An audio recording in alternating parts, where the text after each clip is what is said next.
Welcome back to Just Giants with Grump and the Cranky Fan, the best damn podcast for the best damn football team. I'm your host, the Football Grump, and with me as always is Mike, the Cranky Fan. What's going on, Mike? Grump, welcome home. Welcome back to New Jersey. That's right. I'm home home from Sweet Home Alabama to Dirty Jersey. I'm back, and that was quite a trip I had. I know. I was vicariously living through you for the last week. It was very exciting. You pumped out tons of great content that I learned a lot from. Working with the Talking Giants boys was great. It was really helped me out, and hopefully it helped out a lot of Giant fans out there learning about the prospects coming up for the draft in a couple of months. Yeah, and it was a lot of fun. This is the kind of stuff that I think that I'm best at. It's the stuff I enjoy doing the most. That's definitely for sure. Especially since we haven't been able to enjoy a Giant season in a good 5 years. But yeah, this is the kind of stuff that I do enjoy doing. So this was my first time going down there and seeing it all in person. And I mean, honestly, it was great having the Talking Giants guys there. Not just because they are awesome at what they do and that they're good guys and whatever, but like I had people to kind of guide me around where I was like a little out of my depth at first, but then I felt like I fit right in amongst the peers there, and this is a big thing for us. I mean, this is a podcast that's been going on for a few years now of just two fans. We have pretty much, yeah. We have no connection to the media. We have no pull with anything. We're two jerks. We just go to Giant games and talk about the Giants because we love them. And this is the first time we've really, had a little legitimacy of actually stepping across the Rubicon into being part of the media, part of, just really part of something more, just part of something beyond the exciting. external view, having some level of insight, which was pretty cool. And this is all stuff that I cut up anyway. It's just that I actually got to see it with my own eyes and be there and choose what I wanted to look at, which,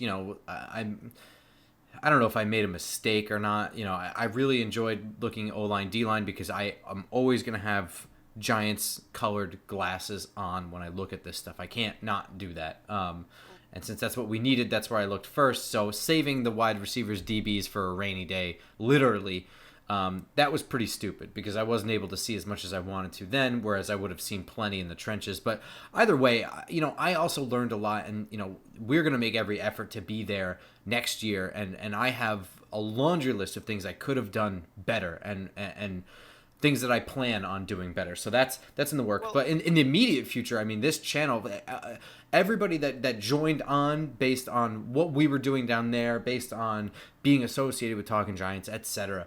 That level of like insight into these players and guys that I didn't really know a whole lot about going down there, etc.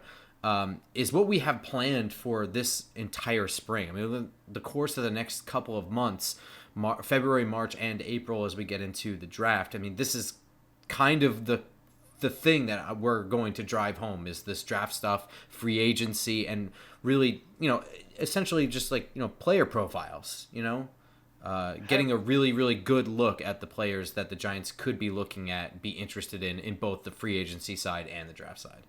Yeah, I mean, we got to rebuild this roster. This is finally a full rebuild, which we've all wanted. We've rebuilt the organization. We've rebuilt the front office. Now it's time to rebuild this roster. And, these next couple of months are going to be the foundation for what's being done for years to come. So, and also the other thing I wanted to say to you, Grump, is, based on all your hard work and all the good work that you did and everything, we've had a ton of new subscribers on Facebook, a ton of new followers now on all our socials, on for the audio podcast, and we just want to say, thank you and welcome to the show. I think what you saw, what Grump did, in the last week or so is what we try to do going forward. Our, his analysis, my opinions, our camaraderie of being Giant fans. So just welcome everybody and hit the subscribe buttons to YouTube and SoundCloud and Apple, and give us, if you could, a nice rating, because that really helps us as we're building this, this Giants family together. So thank you to everybody. Yeah, absolutely. And we aim to please. So if you enjoyed what I was able to offer down there, essentially borrowing equipment from the Talking Giants guys, and I was really operating completely minimally. I mean, I was the kid down there with basically a notebook and a pen and then my phone. And that was really it. That's all I had to work with. I didn't, and even back at the hotel, it's not like I didn't have a mobile computer. I had literally nothing. I was operating with what I had. So, Heck of a job. Going forward, with this channel, I have a lot more at my disposal to do this stuff. So, I'm hoping to only deliver better content than what I've already given you. But that week, super frustrating. And I'm standing there next to Bobby and Justin and Snacks as we're kind of at practice, and we're trying to take in-depth look at these guys as they shuffle in and out of reps like lightning. You know what I mean? Like, these practices move, so all those reps, they happen back to back. So there's no stopping.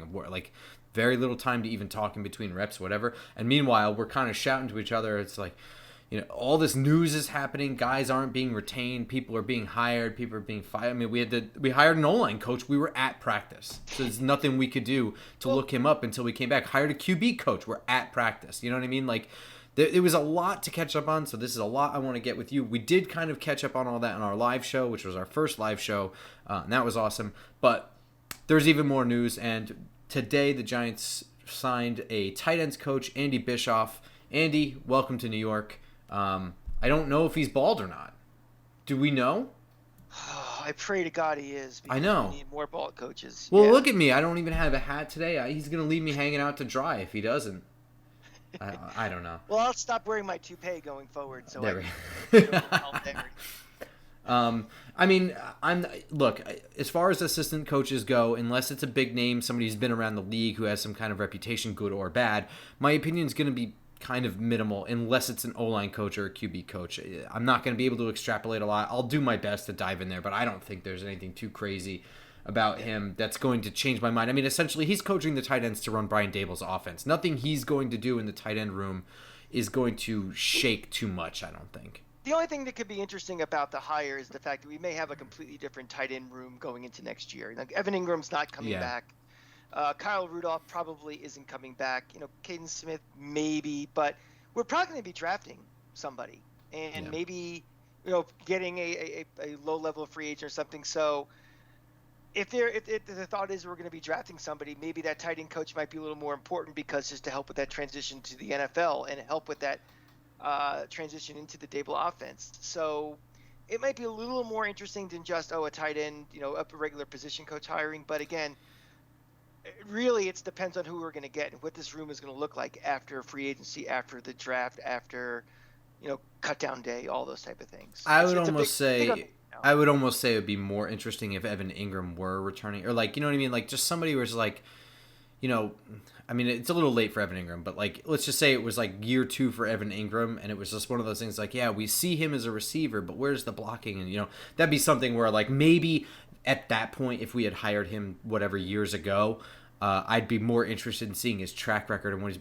But like you said, we're bringing in a tight ends coach. We don't even have a tight end at this point. As far as I'm concerned, it's going to be Caden Smith and nobody else that's on the roster right now. So I'm not looking at this how's he going to do this, that, and the other thing. Essentially, Brian Dable is going to run his offense, and the tight ends, if they don't perform, then we'll get on his ass, I guess. If we're seeing sloppy technique. But I don't even know who the tight end's going to be to assess. So. Congratulations. Welcome, Andy Bischoff. I hope you're bald. If not, we're getting razors. But more importantly, that sounds so rude, but seriously, more importantly, Patrick Graham, after not taking the head coaching position where in Minnesota is where he interviewed, correct? Was he ever offered the job, or? He interviewed. Right, okay, so he didn't not take it. He just... No. He interviewed, yeah. Yeah, after not getting that job, it was kind of announced that he would be returning unless he got a head coaching job. And now that's not really the case. I mean, we were assuming he was back the last time. We did the live show. It was Thursday night. And now this is Sunday night. And he's gone to Las Vegas where he'll work with Josh McDaniels, which, interestingly, I never thought he would ever get a job in the NFL again. After that stunt he pulled the last time. But something... There's a very short memory in this league. Guys... And a lot of desperation from winning. Exactly. It explains why... I mean, Lovie Smith tonight is being reported as possibly being the new head coach in Houston, where you get amnesia for how bad of a job you do before, or just personality issues, or the way you act or something. So when you say, oh, he'll never get a job again, just wait a couple of years and he'll come back. So I guess he's going to have a job. But I guess with Patrick Graham, the first question everybody's thinking about is, well, what happened? And the second question is, well, what does that mean? Is that good or bad? So do we want to start hypothesizing about the why, or? I think it was just sort of an awkward situation where the assistant head coach. I think Joe Judge, while not really deserving to be back, was also saddled with a whole bunch of. He was scapegoated for a lot of things that I don't think were his fault. Correct. You know what I mean? I don't think he deserved to be back, but he had to be fired to maintain a public image. He had to be fired because it was sort of the precedent that John Mara had set out for himself, is that he wanted to feel confident at the end of this season that the ship had turned around, and he had no reason to think that at the end of this season. Right. Now, that I would argue is just as much his fault as anybody else's, by saddling Joe Judge with an offensive coordinator he did not want, and that clearly stagnated the offense. So whose fault it was is whatever. And now you have the situation where Graham is the example of Joe Judge's way working, right? I mean, he's the coordinator he wanted to bring in, and the defense was not the issue. I mean, this is still a rebuilding team, so I'm not sitting here telling you that Patrick Graham had a top 5 defense out there, because I'm not saying that. But the defense was the last thing I was really worried about. And if anything, I just felt like, if only they could just have a game where they didn't have to hold the opponent to 13 points in order to win, maybe they'd be better. Or have to be on the field for 40 minutes because the offense is 3 and outing every time, too. Yeah, correct. So all those numbers that the defense had, they're not a top 5 defense, but they might have been a little closer if the offense pulled its weight in any possible way, which, obviously second half of the year they couldn't do. Right, and so now I think you have the situation where Patrick Graham is just like, he's like one half of a philosophy, and he's just kind of stuck here without the other half, and there's nothing wrong with that, and I think he was okay with that position, but just it seemed like a natural time for him to break and become a head coach or go somewhere else and it didn't happen. The Giants wanted to keep him, and it just felt weird. And then you have the separate situation line up where a guy he worked with in New England, he's getting his own team out there. They already have a quarterback kind of in place. They've got a pretty good defense. They made the playoffs this year, which is insane. Without a coach. I mean, they made the playoffs without a coach for half the year. And quite frankly, their GM is under fire for just the moves he's made. I mean, well, they fired Mayock, didn't they? Yeah, that's what I'm saying. But I believe so. They fired Mayock.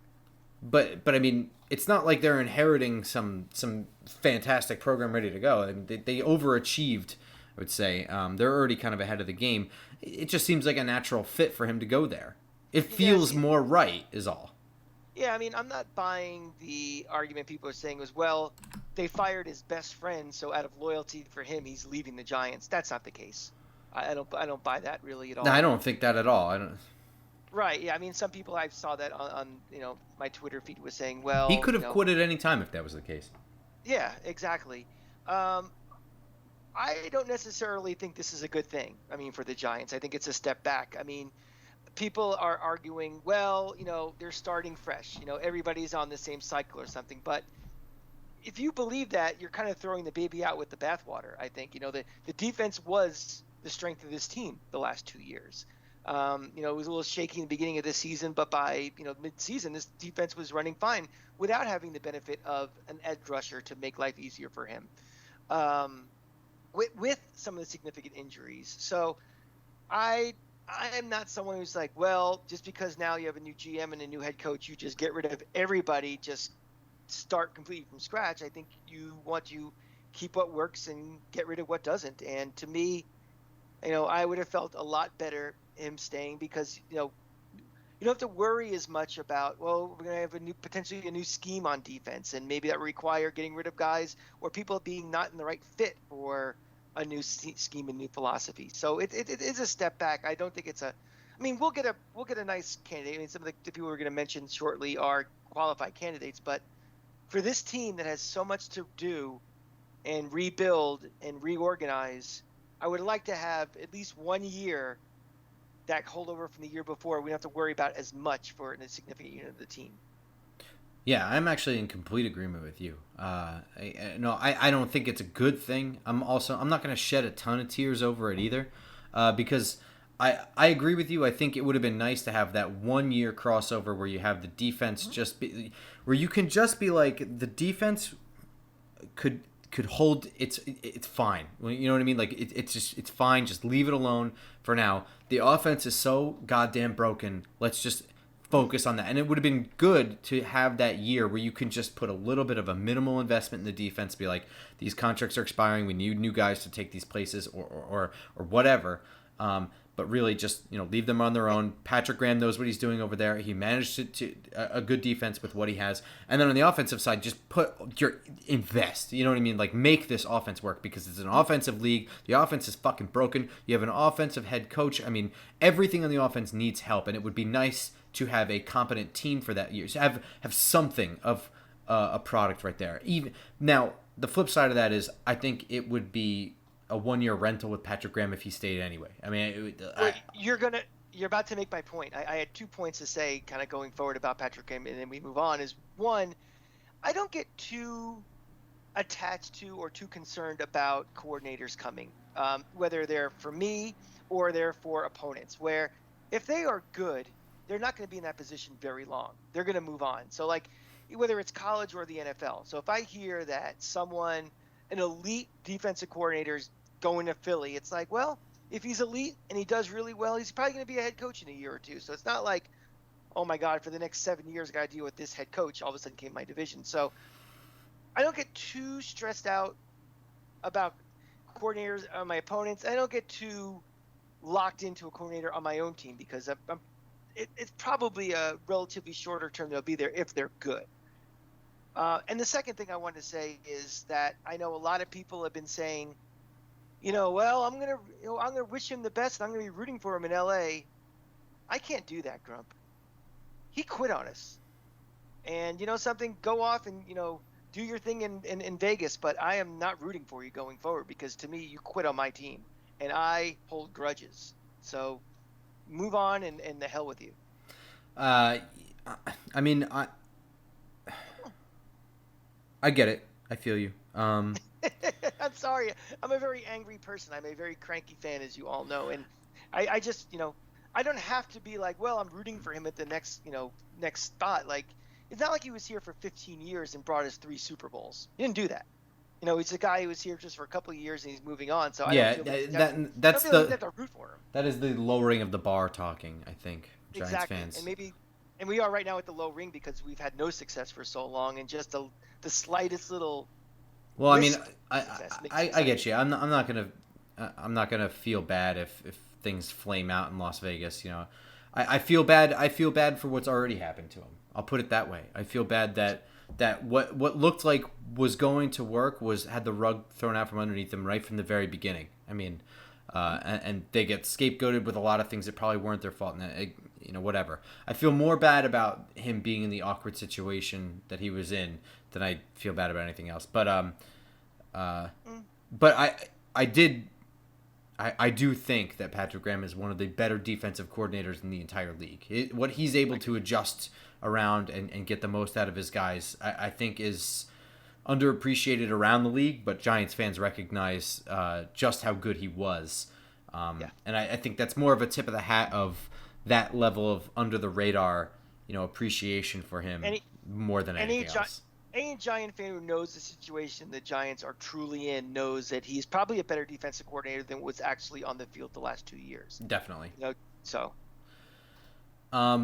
just rifling through some of the defensive coordinator interviews that we know about, and 2 of these guys are pretty storied guys, right?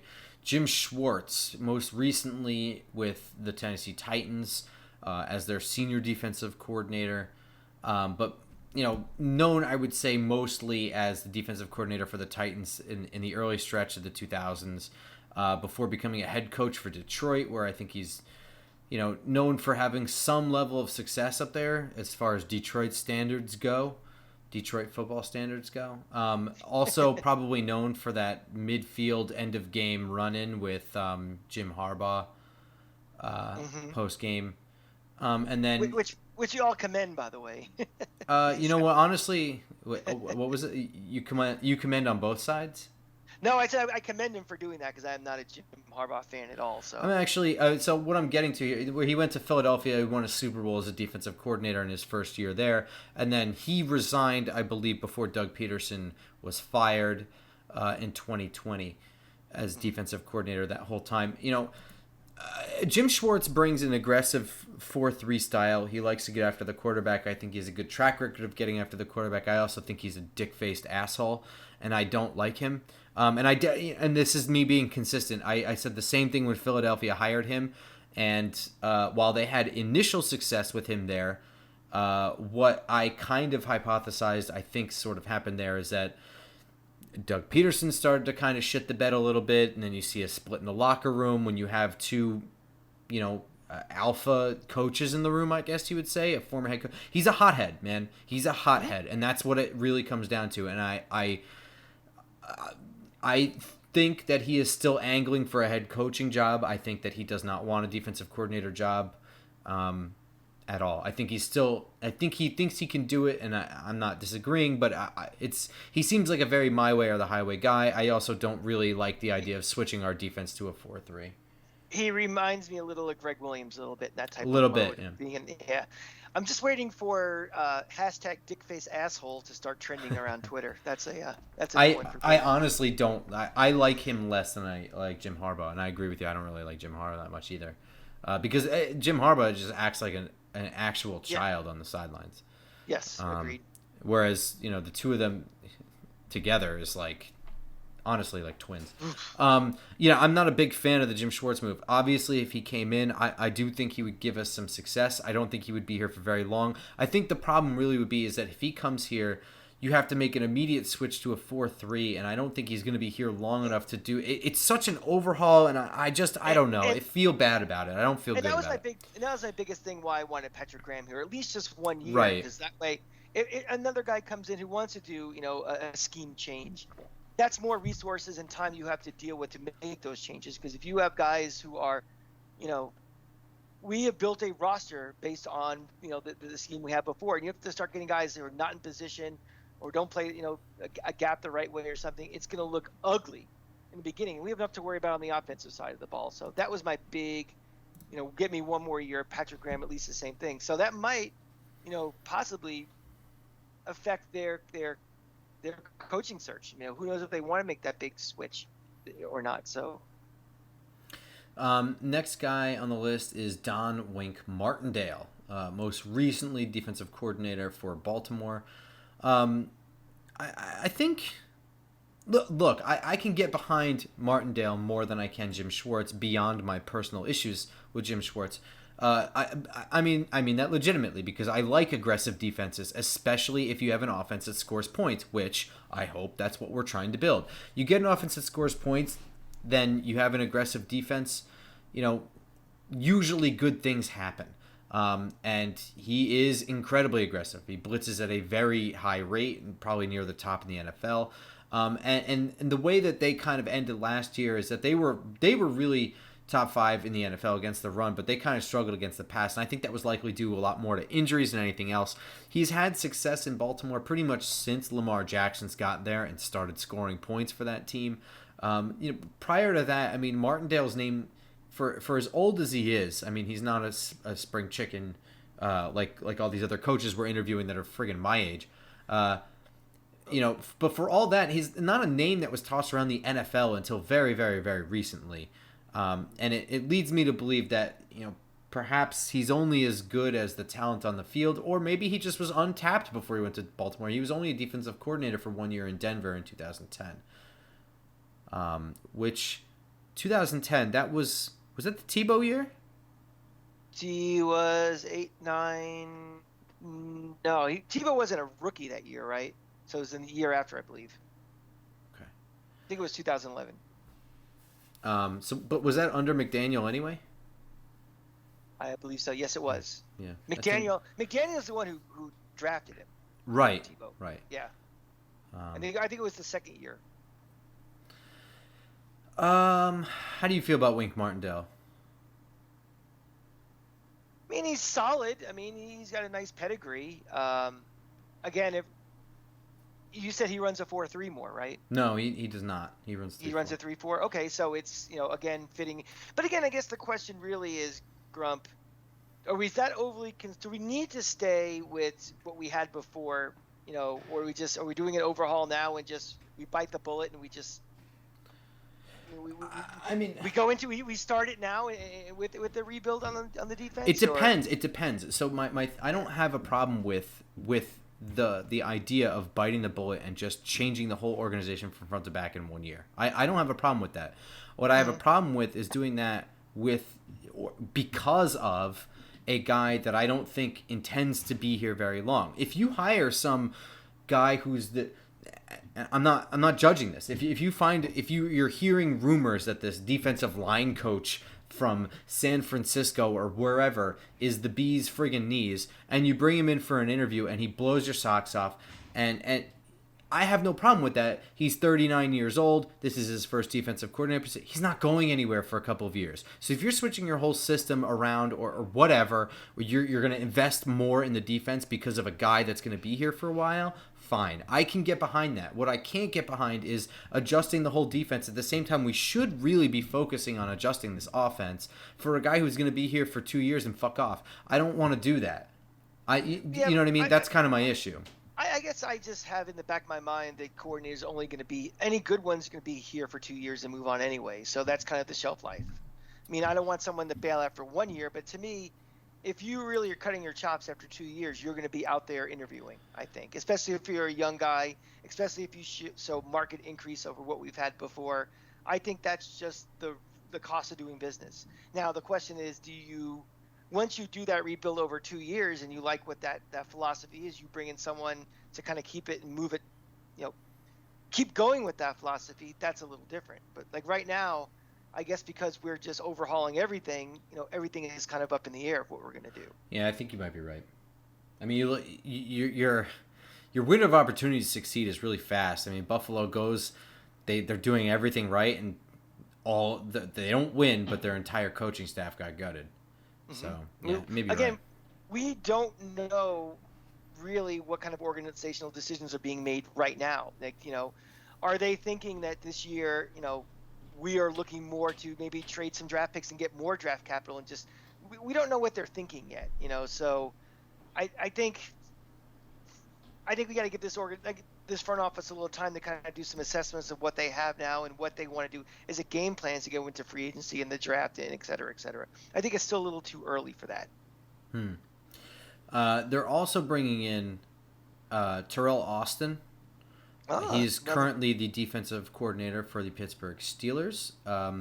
Prior to that, he was defensive coordinator. His first defensive coordinator position was with Florida for 1 year before he made the jump to the NFL.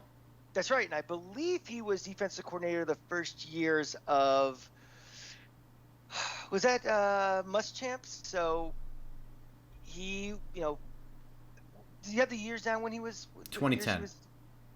Okay, so that would have been actually no, that was Urban Meyer's last year. Yeah, before that was that year where he was kind of like retired and being a part-time coach. So that team was a mess anyway. Mm-hmm. A lot of NFL talent on it. And then he left once Urban left, and he brought in Muschamp. So, it's a year of them, but it was, they had really, really good defenses back in the late, 2010 or 2009, 2011 time. A lot of NFL guys from those teams. Definitely, yeah. And he made his jump over to Baltimore, where he went to the secondaries coach, and then right after Jim Schwartz is fired as head coach of the Detroit Lions, he comes over to there for 2014 to 2017 as defensive coordinator, then over to Cincinnati for a year, and then he's over in Pittsburgh.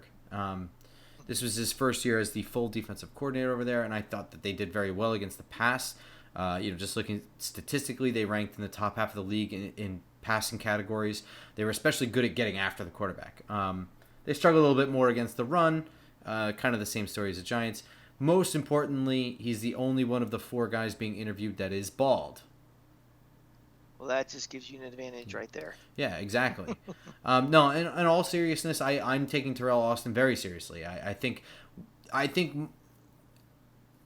the only one I don't think I want is Jim Schwartz. Moving just quickly ahead to Sean Desai. He has a very, very limited resume just because he's really young. But he was most recently a Chicago Bears defensive coordinator. But more importantly, he came into Chicago in 2013 under Mark Trestman. That's how long that 2013 does not seem. Mark Trestman sounds like a 2001 name to me, but he stayed. He was the defensive quality control coach, and he stayed under John Fox and then again under Matt Nagy. He was there through different coaching staffs. He actually got promoted by Matt Nagy to cover the safeties. Eddie Jackson had a Pro Bowl year under him. Then he gets promoted defensive coordinator in 2021. Robert Quinn has 18 and a half sacks this year. I don't know, man. That Chicago team was a damn mess, but the defense is, also the defense is kind of where they didn't have any trouble, but, I don't know. He didn't do too badly. I can't really. A similar situation to the Giants, where getting no support from the offense, and they had to carry the load more than you would like a defense to, or would want them to. And this is one of the things where I'd say, like, Sean Desai is very young. He doesn't have a huge resume. I don't think he's getting a ton of interviews. If you were to change a lot of things about your defense for a guy like this, I think you could get him to be a defensive coordinator here for a good. I think you can get him for 4+ years. You know what I mean?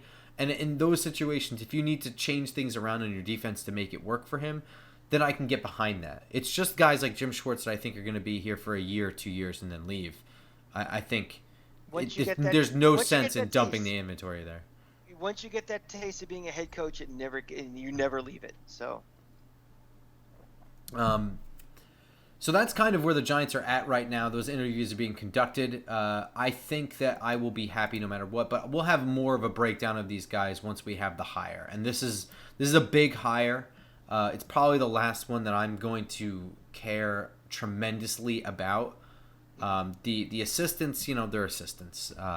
The guys in charge are in charge for a reason. The assistants have a job to do, and that's kind of right. It. Great. Which brings us to the Super Bowl and how we're not in it. How about that? A tradition like no other.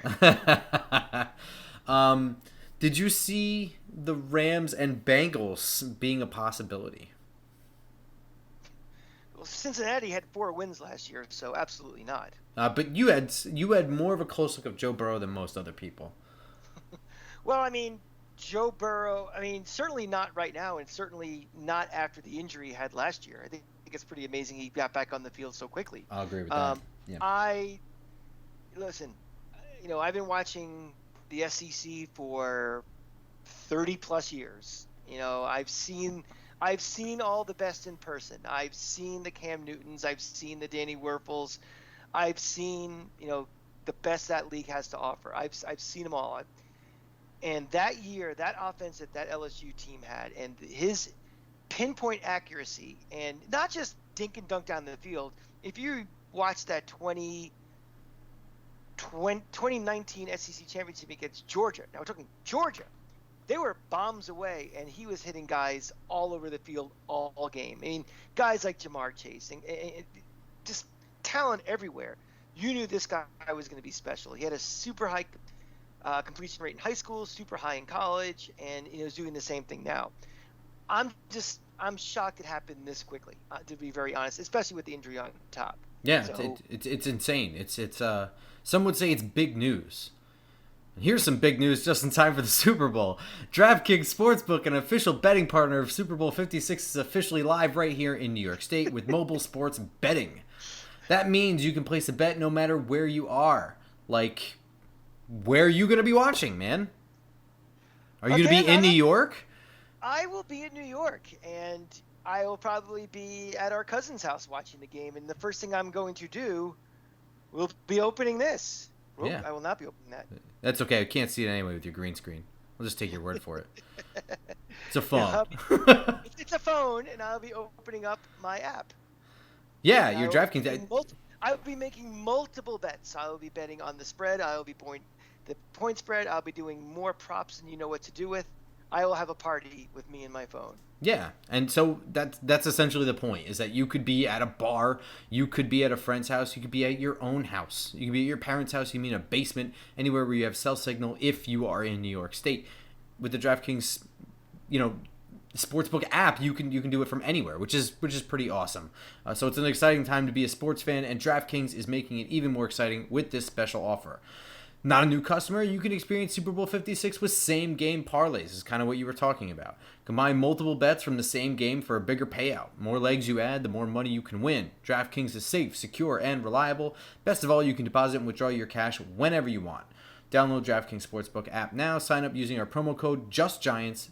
Bet just $5 and win $280 in free bets if your team wins. So that's 56-1 odds using our code JustGiants. This week at DraftKings Sportsbook, an official sports betting partner of Super Bowl 56. Eligibility restrictions apply. See DraftKings.com/sportsbook for full details. Must be 21 years or older and physically present in New York. Gambling problem? Call 877-8-HOPE-NY or text HOPE-NY 467-369. Who are you betting for? Who's winning? LA's got it's minus 4-5. Minus 4.5? Yep. Well, Grump, I don't like either team. I don't like either quarterback personally. So you have to bet with your head, not with your heart in this one. And to me, I think it comes down to the Rams pass rush against a pretty bad Bengals offensive line. I think that's that, and the fact that I think the Rams just have more weapons. I mean, remember, Odell Beckham is healthy, wide receiver, and he's wide receiver 2 on this team. Yeah. So I think these quarterbacks. I think Burrow's a better quarterback. I just like all the intangibles. I think also what's his name's a better head coach. I am going to give the 4.5 points and bet on the Rams, and hold my nose that a Georgia quarterback wins the Super Bowl. I think you're right. But just for that, I'm going to bet that Cincinnati wins. That's how it's going to go. And they're going to win by a lot. I think they're going to win by, let's say they win by 6. Win by 6? Yep. That sounds... So it'll come down to a final drive. I would watch that game. Oh, yeah, I'll be watching as well, don't worry. I do want to give a shout out to Tyler Higbee, Eastlake High School Eagle. Congrats, man. First guy from our high school to make it to the Super Bowl. So wow, that is pretty awesome. Yeah, good luck to him. I'm probably the first person from my high school to run a podcast that I think that's pretty much it. I'm sure you'll I might have been, how about this? I'm probably the first person from my high school to attend the Senior Bowl in any capacity. Probably true. That's probably true, whether as an athlete or a media member. And either way, that's fucking impressive. Well, if I would have gone with you, I probably would have been the second, because Tyler Higbee, I'm sure, went as well. Yeah. Well, whatever. I almost didn't make it out of my high school, so we take what we can get. So I went down there, and I just want to give a quick recap of around the positions of, because we're running a little long on time here, but a quick recap of the guys, and how things shook up, because I went down there with some preconceived notions based on some work that I had done. And there were some guys who were like, yeah, I'm really excited to see him because he dominated at his level of competition, and where is he now? And there were other guys there, and so we kind of detailed this a little bit on the live show, but the Senior Bowl roster as it was not complete. And not only that, but they had run out by the time we got there, and we were there very early. I mean, we were some of the earliest people there, and they were out of rosters when we showed up. Quick question for you, Rob. What is the difference between guys who go to the Senior Bowl versus go to the East-West Shrine Bowl? Is it just like clearly second-tier guys are going to the Shrine Bowl, where the higher prospects are going to the Senior Bowl, or do they kind of split it up 50-50, or how does that work? I got to be totally honest. I don't know that much about the Shrine game. Okay. Yeah, I don't know. When I started doing this stuff, they were kind of like this thing that I didn't really know a whole lot about, and the Senior Bowl just became more and more popular as I started paying attention. So it was the only thing I really it was what I gravitated around. I got to be honest, I don't really know that much about the Shrine Game, but I know a lot about the Senior Bowl, and that they are just all seniors, and they, they're hand selected, and it's to help these guys from smaller schools. It's to help guys, and they get this week of NFL coaching. You have two different staffs, so you have two different teams. They play this game that nobody cares about. I did actually start to watch the game before I fell asleep. I was just exhausted. Did you last longer in the Senior Bowl or the Pro Bowl? Well, I turned it on, so I beat the Pro Bowl right off the bat. I didn't watch any of that shit. No, seriously. But the truth of the matter is that a lot of what's taken away from this is how guys perform in practice up against those guys and how they take to coaching day to day and rep to rep, for that matter. That's really what it's about. And it's about guys like Malik Willis. Malik Willis is perfect for the Senior Bowl because the big knock on him is that his mechanics are bad, but he's, people are enthralled by his special ability, but he still only played at Liberty, and he was playing up against really weak competition. And it really is a chance to see if he can, take to NFL coaching, clean up mechanics, if he can hang. You know what I mean? These guys are going to the NFL. This all-star team right here, not all of them are going to be drafted, but all of them, most of them are going to the NFL. They're going. And if you can hang with these guys, then you probably belong. This is the best way to showcase him in it, because the combine is nonsense, right? I mean, the combine is running around in your underwear. Yeah, the combine is a bunch of exercises that get so overanalyzed that we forget that these guys play a game. They don't run these drills for a living; they play a game for a living, and that the game makes a friggin' difference. And O-lineman running 40s doesn't mean anything. It was the last time you saw a lineman run 40 yards in a game. Chasing after an interception, usually. Okay, so once... Yeah. Usually only in the worst scenarios. Right. This was definitely something where I came down here thinking this was going to go one of two ways. Well, that this was going to be Kenny Pickett and Malik Willis were the two quarterbacks I was really, really keying in on. They were the only two I thought really were going to make some noise here. And Kenny Pickett did not look good the whole week. And Malik Willis, right off the bat, looked pretty good and looked better as the week went on. People went a little crazy over this touch pass he threw rolling out to his left. It was a very routine throw, and that's fine, but this is exactly what we needed to see from him. We needed to see that he could make that routine throw. That was the gripe, and we saw it. And we saw the fastball that he throws. That was another thing, is that he could pretty much only throw at one speed, and it's enough to take off a head. And you could see it hitting guys right in the hands, and they're dropping it. But you can hear it hitting their hands. And then we saw him implement the touch pass over the next couple of days. I'm much higher on Malik Willis now than I was before I came down there. I think I asked you this in the live show last week, and I'll ask you again. Do you make as much of an impression on you that it could change your possible thinking of maybe drafting a quarterback in one of the two spots we have right now? Just on his performance alone, like, oh, this guy looks like someone that now I have to think about. Yes. Now I have to think about if that's the barometer. Yes. Yes. Now I have to think about. If we were not changing coaches right now, I would feel differently. Like if Joe Judge weren't fired, I would feel like he made some noise. He impressed me. If anything, I would be thinking, wow, if he gets himself into the top 5, that'll help us trade out. Now I don't know. I have no handle on what this, and quite frankly, this is a guy who is raw, has mechanics issues, and already dominates. And, that's like the old saying, right? Like, if you have two guys who perform equally and one has perfect fundamentals and the other has bad ones, you want the one with bad ones. Because once you correct them, he'll be even better. There's not much more you can do with the guy who's already got the perfect fundamentals. You know what I mean? So there's precedent there. I can see the comparison to Josh Allen, Patrick Mahomes. I'm also going to try and not assume that every quarterback that can run around and throw the ball like a laser is going to be one of those guys. And, there's that. I definitely think your experience this year, understanding of what to look for, how to look for it, all the, the infrastructure around it, I think is really going to pay off next year, because next year is going to be so much more stable. Because now you will know, now you can be looking at guys, not just, how does this guy do a touch pass? How does he get coached? But how is he fitting into what the Giants need? And right now, like you said, we have no feel for it. We don't know anything at this point.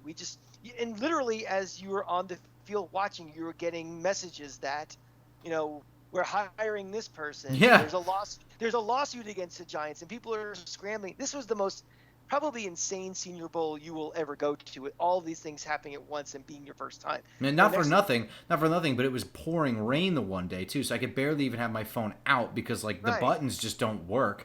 And then the next day we didn't even get to go because there was supposed to be a storm and it didn't rain till after practice anyway. But we weren't allowed in, so I was only allowed this limited amount of. Well, I mean, I had 2 days. I'm just complaining about the rain, really. But I mean, next year, we'll both be there. We'll have a lot. We'll know what to do. We'll have more technology and equipment. Maybe we'll have a sponsor again by then, so we'll have more stuff, and and more importantly, it's like, okay, we already have our defensive coordinator. We know what our needs are going to be more, and specifically you can fine tune, does this guy fit what we are doing now, as opposed to, well, that guy looks good. Yeah. So I think it's going to be a real advantage going through it this year for what's going to happen next year at Senior Bowl. I was impressed with a couple of running backs down there as well. It's not looking like Saquon Barkley is likely here beyond next year. So some guys to think about. One guy I thought was going to be the best when he went down there was Damien Pierce from Florida because I liked his pass blocking ability. He showed up with a fantastic post-practice pass blocking rep. I thought Abram Smith from Baylor looked pretty good in practice, and he showed up on the game tape as well. He has some nice elusive moves in the open, not even in the open field. I mean, in congestion, he has some nice elusive moves. And Rashad White from Arizona State, who actually is Bobby Skinner's favorite, I thought he had some really nice moves in practice as well. So running back, it's one of those things that's not high up on the needs list, but thinking 4th round, you can invest into a guy to be here for 4 years is not bad. It might be a very important need for this team. Yeah. Because even if Barkley is on the roster on day 1 next year, he may not be on the roster in week 17. So they may be thinking ahead, life after Barkley, maybe life after Booker. So I would definitely think that a running back will be drafted at some point. Again, what level tier? I mean, I tend to doubt very, very, very seriously that we'd have another GM drafting one in the top 5, but yeah. And I would probably doubt in day 2, but certainly in day 3. I think the value of running backs drafted high has been proven over and over again that it's not going to happen. So I think you might see, if a Damien Pierce is available, like in the 4th or 5th round, maybe you jump on a guy like that. I would agree, yeah. And Grump, maybe what we'll do is we'll try to get Mark McLeod, our second biggest expert on this show. Maybe we'll bring him in before the draft, and we can go over guys like Pierce and other guys from Florida, and also the rest of the SEC too, to provide some more insight from that. But that would actually be awesome. He'll do it. Sure. Tight end, you mentioned is an empty room right now. 2 guys that I was keying in on down there that I was really high on to begin with, I left feeling even better about, was Trey McBride out of Colorado State and Jake Ferguson from Wisconsin. They're both complete tight ends. One's a little taller. One's a little bit, I would say, a better blocker, but it's pretty close, 1-2 right there, however you want to look at it. The 2 of them are fantastic. Both would be a huge addition to this offense. And quite honestly, even the tight ends down there that didn't impress me much were still pretty good.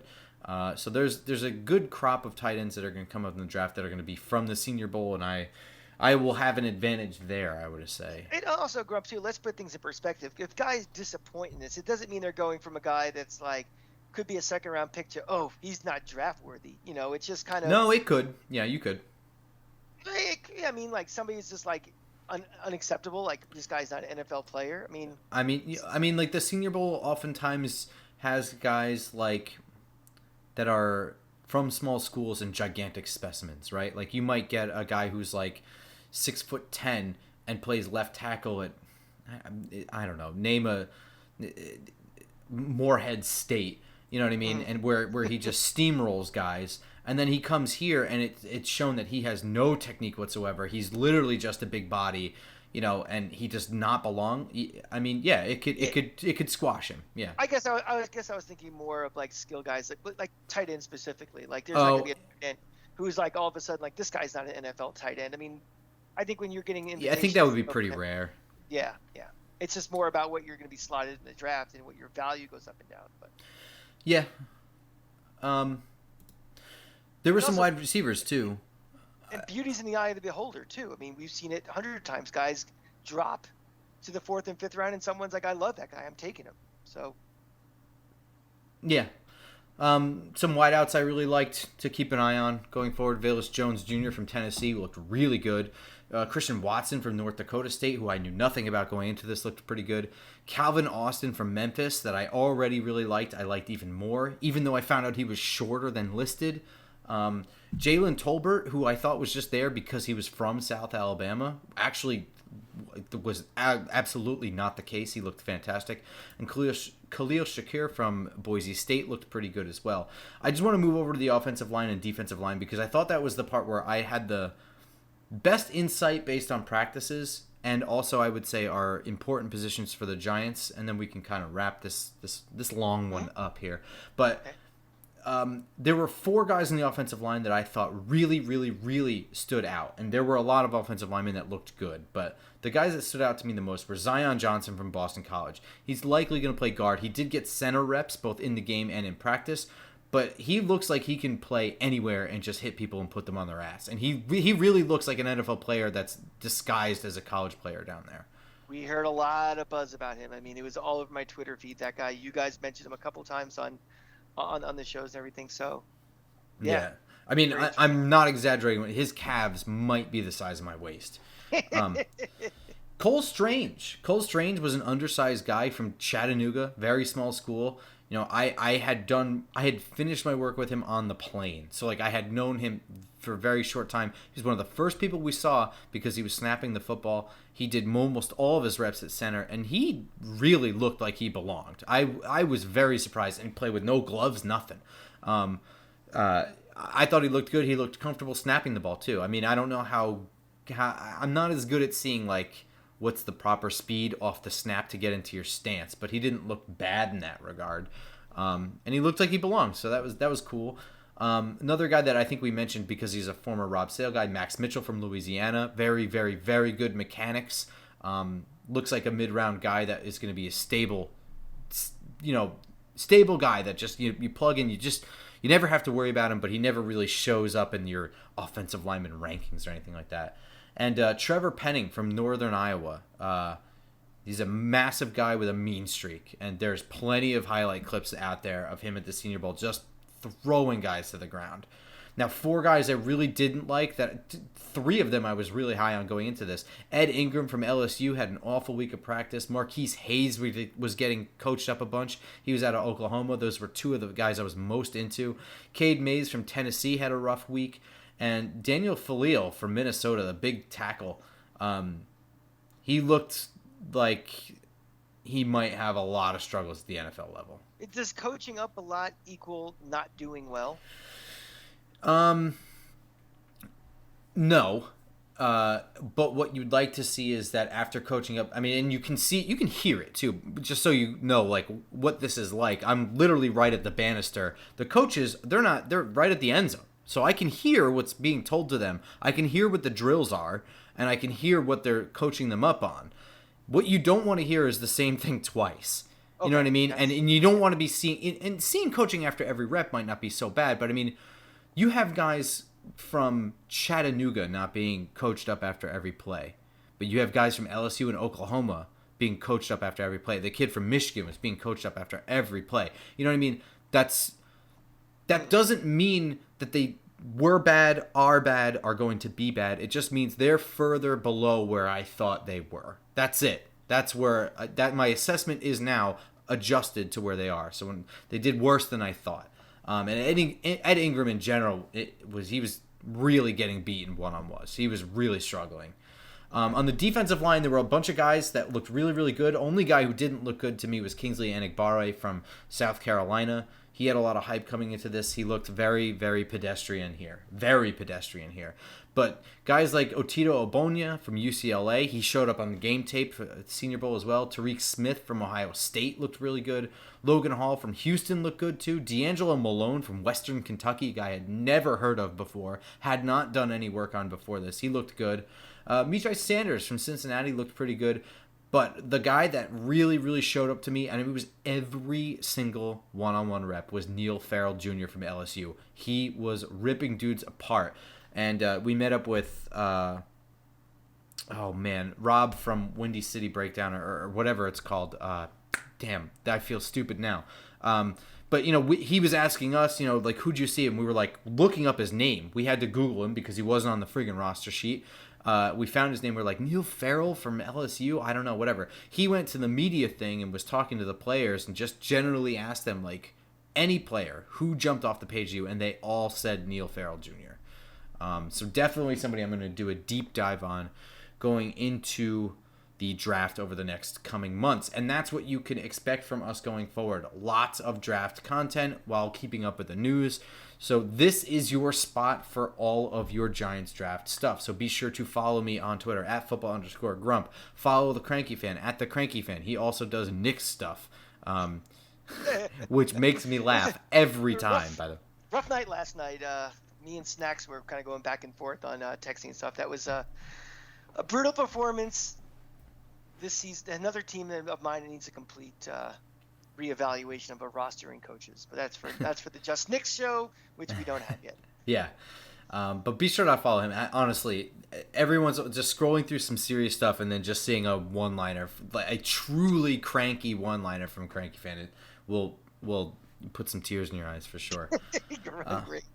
And follow the show. There's an audio version of YouTube is not for you, but YouTube is the best way to watch this stuff. Going forward, we're going to have some video breakdown stuff, and there's a lot.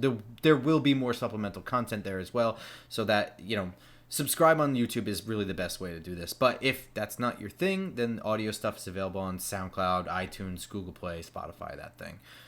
All right, that's going to close it out for us. We will see you in a couple of days with another episode. It's not going to be a full week, so stay tuned for that. We got some big-time guests coming up in the next couple of weeks, too, so stay tuned for that. Yeah, some close friends of the show. So, all right, we'll see you next time. Go Giants. Go Giants.